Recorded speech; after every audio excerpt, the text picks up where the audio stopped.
जय हिंद दोस्तों, यूपीएससी हिंदी के इस ऑनलाइन प्लेटफॉर्म पे मैं अवनीश सिंह आप सभी का स्वागत करता हूं। तो आज हम लोग पढ़ेंगे जैन धर्म पढ़ेंगे आज हम लोग। ठीक, लेकिन आज आप लोगों के लिए कुछ सरप्राइज भी है। ठीक, कुछ सरप्राइज भी है। सरप्राइज ये है कि जैन धर्म से रिलेटेड हम कॉन्सेप्ट्स जो है वो पहले ही देख लेंगे। कॉन्सेप्ट्स क्या है हम पहले ही देख लेंगे, वरना वो बार बार बीच में डिस्टर्ब करेगा वो। ठीक, तब हम उसके बाद जैन धर्म को पढ़ेंगे, उसके बाद हम जैन धर्म को स्टार्ट करेंगे। तो आइए जल्दी जल्दी हम लोग देख लेते हैं। ठीक, ये देखिए, जैन धर्म से संबंधित कुछ स्थल हैं, वो कहां पर हैं ये देख लें, वरना वो मैं बोलूंगा महावीर जी का निर्वाण स्थल है पावापुरी। पावापुरी आपको समझ ही नहीं आएगा पावापुरी है कहाँ पे, ये पाकिस्तान में है कि इंडिया में है कि बिहार में, यूपी में, पंजाब में, कहाँ पर है कुछ समझ नहीं आएगा। तो इसको पहले थोड़ा सा देख लें। पावापुरी कहाँ पर है फटाफट हम लोग देखेंगे। नालंदा में है बिहार के। वाराणसी यूपी में है। नैमिषारण्य कहाँ पर है? सीतापुर में है यूपी के। नासिक कहाँ पर है? महाराष्ट्र में है। कौशाम्बी यूपी में ही है। ठीक, ये प्रभासगिरी पद्म प्रभु से संबंधित है। श्रवण बेलगोला कर्नाटक के हासन जिले में है। खजुराहो छतरपुर में है एमपी के। होयसलेश्वर मंदिर हॉलीवुड हासन जिला में है कर्नाटक के। सम्मेद शिखर आएगा बार बार, ये पार्श्वनाथ से संबंधित तीर्थ स्थल है, गिरिडीह जिले में ऑफ झारखंड। चंपापुरी बिहार के भागलपुर जिले में है। वैशाली में है ये। कुंडग्राम कहाँ पर है? महावीर जी का जन्म स्थल ये वैशाली में है। और वैशाली कहाँ पर है? बिहार में। बराबर गुफाएं कहाँ पर हैं? जहानाबाद जिले में है बिहार के। ठीक, तो ये हो गया। लेकिन ये आप लोगों को दूंगा नहीं मैं, ये पीडीएफ, ये वाला पीडीएफ आप लोगों को अभी नहीं दूंगा। आप लोग खुद कमेंट करके बताइए और खुद थोड़ी मेहनत कीजिए। आप लोग सब बस चाहते हैं कि बस सर ही दे दें। ठीक, ये देखिए तीर्थंकर। तीर्थंकर किसे कहते हैं? तीर्थंकर एक ही बार में समझ लीजिए ताकि वो बार बार मैं नहीं समझाऊंगा। ठीक, तीर्थंकर वे महापुरुष होते हैं जो मोक्ष का रास्ता पाते हैं, जो आत्मज्ञान यानी मोक्ष का रास्ता पाते हैं और दूसरों को भी मोक्ष का रास्ता दिखाते हैं। जैसे कोई अच्छा रास्ता बताने वाला गुरु, तो उसको क्या कहते हैं हम लोग? तीर्थंकर। जो खुद मोक्ष पा चुके हों और दूसरों को भी मोक्ष का राह बताएं, उसे क्या कहते हैं? तीर्थंकर। कुल कितने तीर्थंकर हैं? 24 तीर्थंकर हैं। इनकी लिस्ट बना लीजिए तो आप लोग फटाफट। ठीक, दूसरा कैवल्य मतलब क्या होता है? कैवल्य मतलब वह स्थिति जहां आत्मा सभी बंधनों से मुक्त हो जाती है, जहां आत्मा सभी बंधनों से मुक्त हो जाती है और संपूर्ण ज्ञान की प्राप्ति हो जाती है। यानी कि जब किसी को सच्चा ज्ञान मिल जाता है, जब वो मरण जीवन के बंधन से मुक्त हो जाता है, तो उसे क्या कहते हैं? पूरी तरह से मोह माया से आज मुक्त हो जाता है, तो उसे ही क्या कहते हैं? उस अवस्था को कैवल्य कहते हैं। ठीक, तो जब पढ़ें कैवल्य की प्राप्ति हुई तो आप समझ जाइएगा क्या कह रहे हैं। अणुव्रत सिद्धांत की बात होगी, अभी अणुव्रत सिद्धांत की बात होगी। ये छोटे छोटे नियम होते हैं जो आम लोगों के लिए बने होते हैं। ठीक, जो जिसमें गृहस्थ जीवन जैसा कुछ कुछ होता है, छोटे छोटे नियम होते हैं। अणुव्रत सिद्धांत उनको फॉलो करते हुए भी जो है वो सन्यासी बन सकते हैं।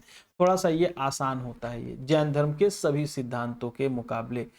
जैसे बड़े सन्यासियों के लिए सख्त नियम और वहीं पर आम लोगों के लिए सरल नियम बनाए जाते हैं। यही जो सरल नियम होते हैं उन्हें अणुव्रत सिद्धांत कहते हैं। यानी उन सिद्धांतों को जो आम जनता भी फॉलो करके आगे बढ़ सके। ठीक, सिद्धांत नियम जानते ही हैं। अनेकांतवाद। अनेकांतवाद सिद्धांत क्या है? अनेकांतवाद सिद्धांत क्या है ये कमेंट करके आप लोग जरूर बताइएगा। कितने लोग आज के पहले जानते थे? मैं आज बता रहा हूं ये सभी अनेकांतवाद सिद्धांत, स्यादवाद सिद्धांत, ठीक, अणुव्रत सिद्धांत, ये कितने लोग जानते थे? कमेंट करके बताइएगा। और कितने लोग नहीं जानते थे? कितने लोग को पहली बार पता चला है? जो लोग कमेंट करेंगे, चलिए अब कम से कम ये कर दिया, जो लोग कमेंट अगर मतलब इस पे अगर 50-60 कमेंट आ गया अगर कि हमको पता था या हमको नहीं पता था, तो मैं ये पीडीएफ दे दूंगा आपको। ठीक, ये मैं ये पीडीएफ दे दूंगा। ये मतलब डिमांड करना पड़ेगा आप लोगों को अलग से कमेंट बॉक्स में जा करके कि सर टर्म्स वाली पीडीएफ दीजिए, तब ये पीडीएफ दूंगा। ये मेरी खुद की मेहनत है। ठीक, मैं चाहता तो आप लोगों को बोल बोल के भी बता सकता था, लेकिन मैंने आप लोगों को, ताकि आप लोगों को चीजें स्पष्ट हो। ठीक, ये पीडीएफ तभी मुझे पता चलेगा कि आप लोग इंटरेस्ट ले रहे हैं। अगर मांगेंगे तो मिलेगा, नहीं मांगेंगे तो नहीं मिलेगा, ठीक ना।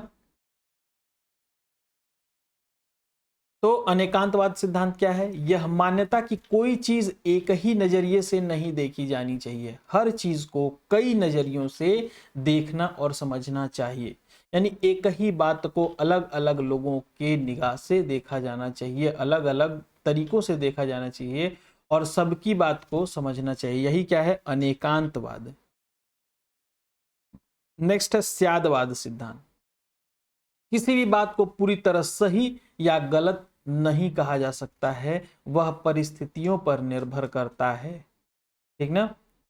यह तरीका सोचने का है किससे किसी बात को एकदम, यानी कि जिससे किसी बात को एकदम नकारना नहीं है, ठीक ना, एकदम बात को नकारना नहीं कि ये बात गलत है या सही है, ठीक। जैसे कोई व्यक्ति ए है और इसने बी को डांट लगा दी, क्या की? डांट लगा दी। तो ये नहीं कह सकते कि एक गलत है क्योंकि इसने बी को डांट लगाई। ये नहीं कह सकते कि डांट लगाना गलत बात है तो ए ने बी को डांट लगाई तो गलत है, ये नहीं कह सकते भैया। क्योंकि हो सकता है कि ये बी कुछ ऐसा गलत कदम उठाने जा रहा हो जिसके लिए उसको डांट जरूरी थी, उस डांट की वजह से हो सकता है अगली बार वो कदम ना उठा। तो ये नहीं कहा जा सकता है कि कोई बात एकदम सही है या फिर गलत है। पिलग्रिमेज साइट, तीर्थ स्थल, जहां लोग धार्मिक आस्था से यात्रा करके जाते हैं वह तीर्थ स्थल कहलाता है। इसे मंदिरों, पर्वतों पर जहां तीर्थंकरों का जन्म और निर्वाण प्राप्त हुआ है, वहां जाकर लोग पूजा प्राप्त करते हैं, उसी को पिलग्रिमेज साइट बोलते हैं।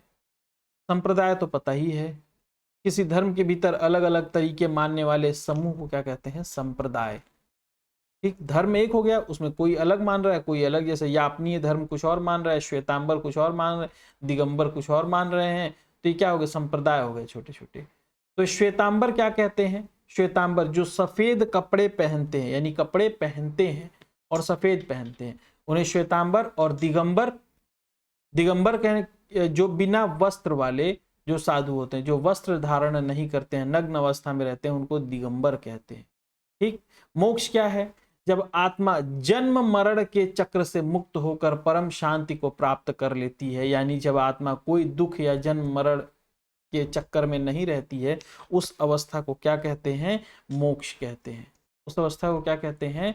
मोक्ष कहते हैं। मोक्ष की प्राप्ति कर लेना, ठीक। तो ये थे कुछ कीवर्ड्स।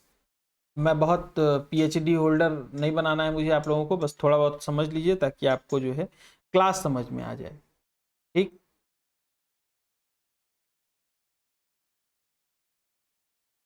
जैन धर्म के संस्थापक ऋषभदेव माने जाते हैं। कौन? ऋषभदेव। यही प्रथम तीर्थंकर भी थे। 23वें तीर्थंकर पार्श्वनाथ का संबंध कहाँ था? कहाँ से था? वाराणसी से था। वाराणसी से था। कहाँ से था? वाराणसी से था। अब देखिए कुछ जो है वो प्रतीक दिए हुए, जैसे वृषभ मुद्रा आदिनाथ से संबंधित, जल कलश मल्लीनाथ से, सर्प पार्श्वनाथ से, अश्व जो है वो संभवनाथ से संबंधित है। फिर यहाँ पर सिंह महावीर से संबंधित है, सिंह महावीर से, हिरण शांतिनाथ से संबंधित है, ठीक। फिर नीचे जैन तीर्थंकरों का सही कलानुक्रम, इनका पूरा जो है वो क्रोनोलॉजी इनकी नोट कर लीजिए 2400 लोगों की। अभिनंदन, पद्म प्रभु, विमलनाथ, मुनि सुरभत। जैसे कभी पूछ दें इनमें से कौन जैन तीर्थंकर नहीं है तो आप उत्तर दे सके। तीर्थंकरों के निर्वाण स्थल जैसे अष्टापद, अष्टपद, चंपापुरी, उर्जयंत, ये कहाँ पर है तीनों? अष्टपद, चंपापुरी और उर्जयंत। यहाँ पर नेमिनाथ को प्राप्त हुआ था, पावापुरी में महावीर को, ठीक, चंपापुरी में वासुपूज्य को, और अष्टपद, अष्टपद में ऋषभदेव को। अभी बहुत सारे स्थान मैंने बताए ना पहले। महावीर स्वामी का जन्म कुंडग्राम कुंडलपुर में हुआ। कुंडलपुर कहाँ पर है? कमेंट करके आप लोग बताएं। महावीर स्वामी की मृत्यु पावापुरी में हुई थी। कहां पर हुई थी? पावापुरी में हुई थी। पावापुरी कहां पर है ये भी बताएं। तीर्थंकर शब्द जैन धर्म से संबंधित है। जैन तीर्थंकरों में अंतिम तीर्थंकर कौन थे? महावीर थे। कौन थे? महावीर थे। महावीर स्वामी को ऋजुपालिका नदी के तट पर ज्ञान प्राप्त हुआ था। किस नदी के तट पर प्राप्त हुआ था? ऋजुपालिका नदी के तट पर ज्ञान प्राप्त हुआ था। नाथ मुनि जैन तीर्थंकर नहीं थे। तो सारे तीन तीर्थंकरों की जब लिस्ट आप याद करेंगे तो पता चल जाएगा कौन जैन तीर्थंकर थे, कौन नहीं थे। नेक्स्ट, छठवें तीर्थंकर पद्म प्रभु से प्रभासगिरी तीर्थ स्थल संबंधित है। प्रभासगिरी जो तीर्थ स्थल है वो कहां पर है बताइए आप लोग। प्रभासगिरी तीर्थ स्थल कहां पर है? वो छठे तीर्थंकर पद्म प्रभु से संबंधित है। पूर्ण ज्ञान के लिए कैवल्य शब्द का प्रयोग किया गया है। कैवल्य शब्द का प्रयोग किस लिए किया गया है? पूर्ण ज्ञान के लिए प्रयोग किया है। त्रिरत्न क्या है? सम्यक ज्ञान, सम्यक दर्शन, सम्यक चरित्र। Right knowledge, right faith, right conduct Jain धर्म के मूल सिद्धांत हैं। क्या त्रिरत्न सिद्धांत बौद्ध धर्म में भी है? और अगर है तो कमेंट करके बताइए। सबके कमेंट पढ़ता हूं, सबके नाम याद है मुझे, ठीक ना, जो जो कमेंट करते हैं। अनुव्रत सिद्धांत जैन धर्म से संबंधित है। अभी बताया ना अनुव्रत सिद्धांत क्या है, सब इकट्ठा बता दिया। स्यादवाद सिद्धांत, अनेकांतवाद सिद्धांत, ये सब सिद्धांत मैंने इकट्ठा बता दिया है। पीडीएफ चाहिए होगा अगर इसका तो कीवर्ड्स वाले पीडीएफ भी दे दीजिए, ये आपको मैसेज करना पड़ेगा तब मिलेगा। अगर मुझे पता तो चलना चाहिए कि आप लोगों का इंटरेस्ट है भी कि नहीं, या जबरदस्ती के मैं ये सब चीज़ें समझाते रहता हूँ आपको। नई डिमांड होगा तो फिर सीधे सीधे यही बता दूंगा आपको। नोट्स तो आपको मिल ही रहे हैं, मजे हैं, ठीक, बिना नोट्स बनाए नोट्स मिल रहे हैं। जैन दर्शन के अनुसार सृष्टि की रचना सार्वभौमिक विधान से हुई है। कैसे हुई? यूनिवर्सल लॉ के तहत हुई है। जैन धर्म प्रलय जैसी विनाशकारी घटनाओं में विश्वास नहीं करता है। ठीक। जैन धर्म का आधारभूत तत्व क्या है? अहिंसा है। क्या है? अहिंसा है। यह अपनी एक प्राचीन जैन संप्रदाय है। स्थानकवासी कौन है? एक संप्रदाय है जो कि जैन धर्म से संबंधित है। मैंने बताया ना संप्रदाय क्या होता है। धर्म के अंदर एक छोटा कुछ विशेष प्रकार के लोग। 14 पूर्व को सबसे प्राचीन जैन ग्रंथ माना था। 14 पूर्वाजी एक जैन ग्रंथ है जो सबसे प्राचीन जैन ग्रंथ माना जाता है। प्रारंभिक जैन साहित्य अर्धमागधी भाषा में लिखे हुए थे। किस भाषा में लिखे हुए थे? अर्धमागधी भाषा में लिखे थे। Early Jain literature was written in Ardhamagadhi language. Sammed Shikhar Parshvanath से संबंधित एक प्रमुख जैन तीर्थ स्थल है। Sammed Shikhar is an important Jain pilgrimage site associated with Parshvanath. Therigatha Jain साहित्य का भाग नहीं है, तो फिर क्या है थेरीगाथा? किस साहित्य का भाग है? कमेंट करके बताइए आप लोग। Sthulabhadra is regarded as a founder of Shvetambar sect. Shvetambar संप्रदाय की स्थापना किसने की थी? स्थूलभद्र ने की थी। श्वेतांबर लोग कौन होते हैं? श्वेतांबर अभी बताया मैंने, श्वेतांबर कौन होते हैं? Jamali was the first disciple of Mahavira. Jamali was first disciple of Mahavir. The final compilation of Shvetambar Agam was done at Pataliputra council. ठीक, अंतिम रूप से पाटलिपुत्र परिषद में तय हुआ था श्वेतांबर आगम। महावीर की माता त्रिशला वैशाली के राजा चेटक की बहन थी। ये ध्यान रखिएगा, पुत्री नहीं थी। इसके वैशाली के राजा चेटक की। पार्श्वनाथ का जन्म वाराणसी में हुआ था। कहां पर हुआ था? वाराणसी में। वर्धमान महावीर 24वें और अंतिम तीर्थंकर थे। 24वें और अंतिम तीर्थंकर थे वर्धमान महावीर। भद्रबाहु, ये मद्रबाहु लिख गया। भद्रबाहु के नेतृत्व में जैन धर्म दक्षिण भारत में फैला। किसके नेतृत्व में फैला? भद्रबाहु के नेतृत्व में फैला। ठीक, तो क्या है? भद्रबाहु ही मारेंगे आप, ठीक ना, भद्रबाहु ही मारेंगे आप, स्थूल भद्र नहीं मार देंगे, ठीक ना, भद्रबाहु ही मारेंगे। प्रथम शताब्दी ईसा पूर्व में राजा खारवेल ने जैन धर्म को संरक्षण दिया था। किसने जैन धर्म को संरक्षण दिया था? खारवेल ने दिया था। खारवेल ने दिया था जैन धर्म को संरक्षण। जैन सिद्धांत के अनुसार तपश्चर्या कर्म विनाश एकमात्र मार्ग है। अकॉर्डिंग टू जैनिज्म पीनेस तपस्या इज द, तपस्या है, ये तपश्चर्या लिख गया, तपस्या is the only part two destroy Karma. Jain philosophy revolves around two की डॉक्ट्रिन्स, अनेकांतवाद एंड स्यादवाद। दोनों किससे संबंधित हैं? जैन धर्म से। तो अनेकांतवाद क्या है और स्यादवाद क्या है? ध्यान है आप लोगों को। जैन मतों के अनुसार आत्मा केवल जीवों में ही नहीं बल्कि निर्जीव वस्तुओं में भी होती है। समझ ला लोगन, ठीक। समाधि मरण जैन धर्म से संबंधित है। Samadhi death is associated with Jainism. Ajivaka संप्रदाय के संस्थापक मक्खली गोसाल थे। Makkhali Gosala was the founder of Ajivika sect. Ajivika sect believed in the inevitability of fate. Ajivaka संप्रदाय नियति की अटलता में विश्वास रखता है। आचार्य और उनके सिद्धांत, ये क्या है?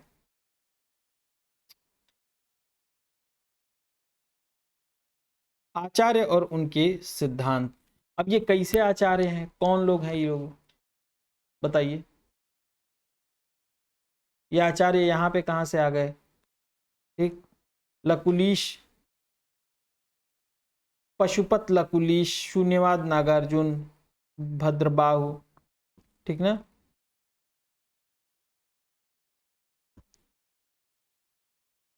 यानी कि लकुलीश पशुपत संप्रदाय का उन्होंने वो किया था, नागार्जुन ने शून्यवाद सिद्धांत का, भद्रबाहु जैन से संबंधित थे, मखली गोसाल आजीवक संप्रदाय की इन्होंने स्थापना की थी। अब ये पाशुपत संप्रदाय क्या है, यहाँ कहाँ से आ गया बताइए आप लोग थोड़ा। तो पाशुपत संप्रदाय क्या है, किससे संबंधित है? बराबर की गुफाएं आश्रय गृह के रूप में प्रयुक्त होती थी। बराबर गुफाएं कहां पर हैं, ये कमेंट करके बताइए। Kaushambi in Uttar Pradesh is famous pilgrimage site for both Jain and Buddhist.